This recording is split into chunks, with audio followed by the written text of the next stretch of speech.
자, 오늘 저희가 오후장 주도 섹터 첫 번째 섹터부터 열어보고요. 여러분들과 이야기를 좀 나눠보겠습니다. 자, 오늘 첫 번째 주도 섹터는 반도체 관련해서입니다. 사실 오늘 탄력이 조금 아쉽기는 합니다. 그런데 이제 레거시 반도체가 다시금 가격 반등에 성공했다는 소식이 며칠 전부터 들려왔기 때문에요. 오늘 이 이야기 좀 나눠보면 좋을 것 같습니다.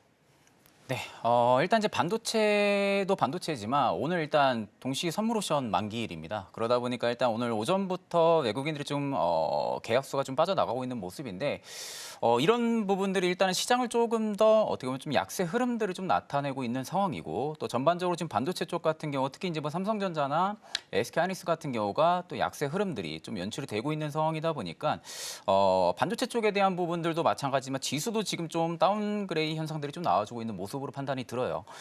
다만 일단 지금 최근에 들리는 이야기로는 이제 레거시 반도체 쪽에 대한 부분들, 그러니까 이제 디램5에 대한 부분들이 지금 모듈 가격이나 뭐 칩 가격이 지금 반등이 나와주고 있다라는 이야기로 인해서 일단 레거시 반도체 쪽에 대한 부분들의 가장 또 큰 수혜를 본다 하게 되면 일단은 삼성전자나 SK하이닉스가 또 될 가능성이 굉장히 좀 높겠죠. 일단 지금 디램5 칩 가격은 2월 기점으로 해서 지금 반등이 나와주고 있는 상황입니다. 근데 반대로 일단 지금 PC용이나 서버용의 지금 디램5의 모듈 가격 같은 경우가 아직 칩 가격을 따라가고 있는 모습들은 아니거든요. 근데 이제 통상적으로 우리가 볼 때 모듈 가격 같은 경우는 칩 가격이랑 보통 한 1개월, 2개월 정도의 시차가 굉장히 좀 있습니다. 그러니까 시차를 감안을 했을 때는 앞으로 좀 PC 쪽이라든지 이런 서버용에 대한 부분들의 주문율이 늘어난다고 하게 되면은 모듈 가격 역시도 반등 기조가 좀 나와줄 가능성이 높다고 보고 있고요. 그렇다 하게 되면 일단 이제 중요한 부분들은 채널 내 좀 재고의 소진 여부겠죠. 이 재고에 대한 부분들의 소진 여부가 속도가 좀 붙어준다라고 하게 되면은 일단 이 반등 기조는 당분간 또 이어질 가능성도 굉장히 좀 높지 않을까라고 보고 있는 상황입니다. 일단 지금 디램5 같은 경우가 올해 뭐 상반기도 마찬가지지만 하반기 역시도 가격에 대한 상승을 조금 더 기대해 볼 수 있는 부분들이 AMD 같은 경우가 올해 2분기부터 대량 양산을 지금도 예정을 앞두고 있는 상황이고요. 인텔 같은 경우도 올해 차세대 프로세스에 대한 부분들을 지금 발표를 예정을 할 예정입니다. 그러다 보니까 실질적으로 지금 레거시 반도체 쪽에 대한 부분들엔 훈풍이 좀 들어와주고 있는 부분들이고 다만 일단 SK하이닉스가 조금 더 레거시 쪽에 대한 부분들의 또 기대감이 조금 앞서서 들어올 가능성이 높습니다. 그 이후로는 일단은 HBM 쪽에 대한 부분들의 점유율도 이미 장악을 하고 있는 상황에서 지금 상대적으로 삼성전자 대비해서 판가 하락에 대한 부분들의 방어가 굉장히 유리한 상황입니다. 그러다 보니까 실질적으로 레거시 쪽으로만 놓고 봤을 때는 삼성전자가 조금 더 우위권에 있긴 하겠지만 반도체 전체적인 카테고리 내에서 본다라고 하게 되면은 일단 SK하이닉스가 조금 더 우위에 있을 가능성이 높다. 그렇기 때문에 일단 저는 뭐 레거시 반도체 쪽에 대한 부분들이 업황 반등 시그널이 나와준다라고 하게 되면은 일단 저는 반도체 뭐 올해 상반기도 마찬가지지만 계속해서 관심을 가질 필요가 있다고 보고 있습니다. 네, 좋습니다. 일단은 최근에 또 반도체 관련주들의 수급이 들어왔었던 거는 AI 쪽 테마라기보다는 레거시 쪽에 관한 회복이었습니다. 그러면은 사실 이제 반도체 관련해서 레거시 회복 기대감이 들고 있는 이유부터 좀 짚어보고 싶습니다. 실제로 수요가 현재 살아나고 있는 상황일까요, 본부장님? 가장 큰 수혜라 보게 되면 이관신 효과인 것 같아요. 일단 이관신 효과가 지금 확실하게 나와주고 있다고 볼 수가 있는 부분들이고 작년 하반기부터였을 겁니다. 그때부터 핸드폰이나 PC 쪽에 대한 부분들의 이관신 정책이 좀 발효가 되면서 올해 1분기부터 보조금, 그러니까 어떻게 보면 올해 1월부터 보조금이 지금 지급이 되기 시작을 했거든요. 보조금이 지급이 되면서 어떻게 보면 신규 수요에 대한 부분들이 사이클이 좀 빠르게 돌아주고 있는 겁니다. 그러다 보니까 이 이관신 효과 같은 경우가 올해 상반기에 그치는 부분들이 아니라 아마 하반기까지는 계속 이관신 효과에 대한 부분들의 내수 수요가 계속해서 촉진시킬 가능성이 높기 때문에 그렇다 하게 되면은 채널 내 앞전에 말씀드렸다시피 이 재고에 대한 부분들의 소진 속도가 얼마나 빠르게 유지가 될 수 있을지가 가장 키포인트라고 보고 있는 상황이거든요.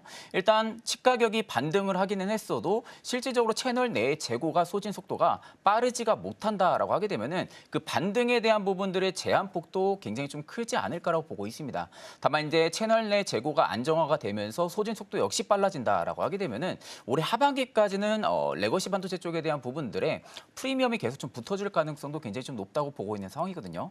그렇기 때문에 지금 뭐 전체적인 국면으로 바라봤을 때는 레거시 반도체 쪽이 올해 기점 들어가지고 지금 수급이 좀 강하게 몰리고 있는 부분들인데 아마 이 치가격이 굉장히 좀 많이 빠졌던 부분들이 있기 때문에 그 바닥이 2월 기점으로 나온 상황이고 2월 기점부터 해서 지금 반등이 나와주고 있는 상황이다 보니까 아마 모듈 가격까지 따라온다 하게 되면은 예상해 볼 수 있는 게 한 4월 달까지는 모듈 가격도 반등이 나와줄 가능성이 높겠죠. 그러면은 통상적으로 4월, 5월, 6월까지는 일단은 레거시 쪽에 대한 부분들의 수급이 유지가 되는 모멘텀이 형성이 될 가능성이 높다고 보고 있습니다. 좋습니다.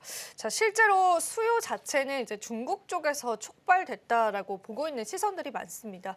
그래서 이제 중국 쪽에 관한 낸드에 관한 수요가 특히나 이제 반도체, 기본 반도체들에 관한 수요를 올릴 수 있다라는 가능성이 시장에 대두가 됐죠. 이런 기조는 계속 이어질 수 있다라는 관점에서 보시면 좋을 것 같고요.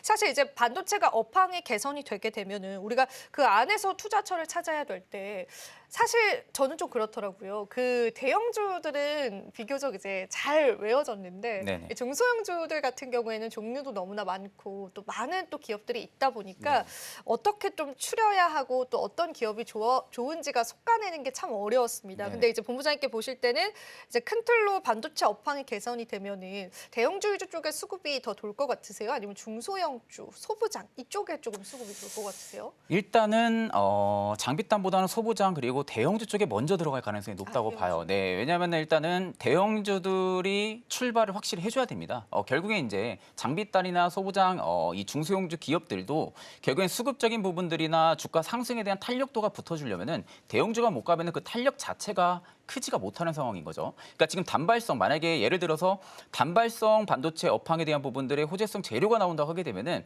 어떻게 보면은 중소형주 쪽에는 단기간 수급은 쏠릴 가능성은 높겠죠. 다만 지금 전체적으로 반도체 쪽에 대한 부분들의 조정이 단기간에 나왔던 상황이고 그런 관점에서 봤을 때는 메이저들이나 그리고 투자자들 관점에서 봤을 때는 대형주 쪽에 먼저 수급을 넣어줄 가능성이 좀 높고요. 그럼 대형주가 어느 정도 자리매김을 해주고 나서 그 밑에 장비단이 또 움직일 가능성이 높다라고 저는 좀 보고 있는 상황이다 보니까 지금 전체적인 레벨 범위로만 놓고 봤을 때는 대형주도 굉장히 좀 매력적인 자리예요. 삼성전자도 마찬가지고 SK하이닉스도 최근에 다시 추세를 잡아주고 있는 상황이고 그렇기 때문에 저는 일단 아직 대형주가 포트에 없다 반도체 쪽 그렇다 하게 되면 일단은 대형주 먼저 위주로 포트를 구성하시는 게 맞다고 보고 있습니다. 그러면은 업황 개선도 좋고 우리가 그에 따른 포트폴리오를 형성하는 것도 좋은데요.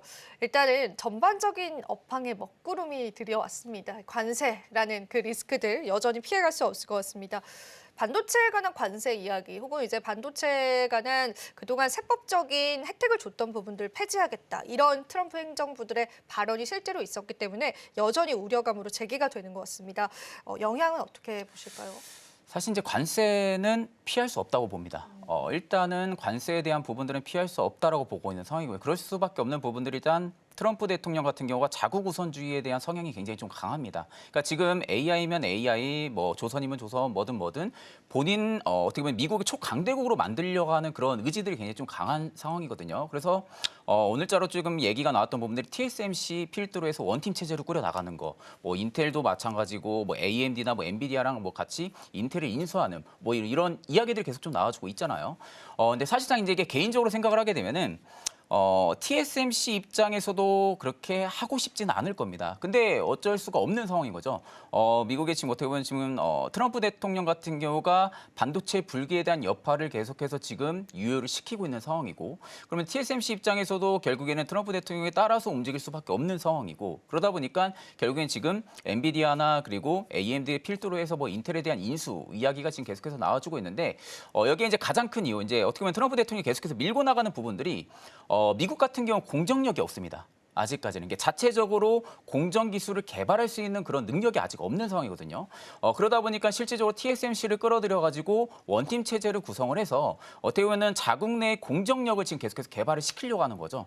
그러다 보니까 실질적으로 트럼프 대통령의 좀 자국 우선주의의 성향이 이쪽에서도 띄어지고 있다라고 좀 볼 수가 있는 부분들이고 만약 이제 그렇게 된다 하게 되면은 삼성전자의 파운드리에게는 당연히 타격일 수밖에 없습니다. 다만 여기서 이제 한 가지 제가 말씀드리고 싶은 부분들은 사실상 인텔이 새로운 프로세서 그리고 인텔에 대한 부분들의 자체 공정력에 대한 부분들을 다시 살린다고 해도 그건 쉽지는 않을 거예요. 일단 인텔 같은 경우가 지금 하락 기조도 굉장히 좀 강한 기업 중에 하나이기도 하고요. 그렇다고 해서 지금 자체적으로 정부에서 지원, 자금에 대한 부분들을 지원을 해준다고 해서 단기간에 그게 턴어라운드가 되기가 굉장히 어렵습니다. 그렇기 때문에 이런 TSMC 관련한 재료로 인해서 삼성전자 파운드리의 좀 우려감으로 인해 가지고 오히려 눌림이 나와주는 경우들은 단발성에 대한 부분들의 우려감일 가능성이 좀 높다고 보고 있고 인텔이 정말로 다시 날개를 달고 위로 올라간다라고 보기에는 거의 힘들다고 봐야 돼. 그런 사례들도 많지도 않습니다. 그렇기 때문에 정부에서 지원 자금이 막대하게 투입이 된다 해도 그 시간적인 텀도 분명히 있을 것이고 그리고 지금 파운드리 자체의 생산 공정력 자체를 따라가기에는 굉장히 좀 어려운 그런 국면들이 굉장히 많기 때문에 저는 실질적으로 이런 관점으로 주가의 우려감으로 조정이 나온다라고 하게 되면은 그 조정도 저는 오히려 기회가 되지 않을까라고 보고 있는 상황입니다.